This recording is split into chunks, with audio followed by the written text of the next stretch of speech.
సంత పుష్కరాలకు సంబంధించి దేవాదాయ శాఖ మంత్రి కొండ సురేఖ ఉన్నారు. వారిని అడిగి తెలుసుకునే ప్రయత్నం చేద్దాం. చెప్పండి మేడం, అసలు ఏర్పాట్లు ఎలా ఉన్నాయి, అసలు భక్తుల కోసం ఏం ఏర్పాట్లు చేశారు?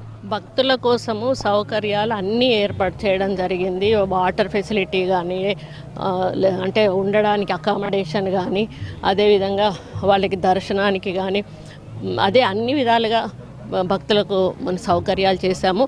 ఎక్కడ చిన్న పొరపాటు కూడా జరగకుండా వాళ్ళు ప్రశాంతంగా వచ్చి ప్రశాంతంగా వెళ్ళే విధంగా మేము ఏర్పాట్లు చేయడం జరిగింది.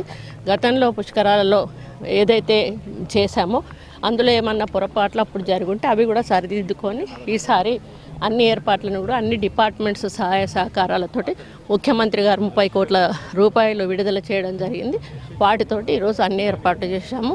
ఎంతమంది భక్తులు వచ్చినా కూడా లాస్ట్ టైం దాదాపు 30 నుంచి 40 లక్షల మంది వచ్చారు. ఈసారి ఇంకా ఎక్కువ వచ్చే ఛాన్స్ ఉంది. అంతమంది వచ్చినా కూడా ఈరోజు వాళ్ళు దర్శనం చేసుకొని వెళ్ళడానికి మరి సులువుగా ఉండే విధంగా ఏర్పాట్లు చేయడం జరిగింది. వేసవి నేపథ్యంలో ఎండ తీవ్రత ఎక్కువ ఉంది. భక్తులకు ఏం చెప్పి తెలుసుకున్నారు, ఎలాంటి ఏర్పాట్లు చేశారు? భక్తులు జాగ్రత్తలు తీసుకోవాలండి. మేము మజ్జిగ బీబీ సప్లై చేస్తూనే ఉంటాము.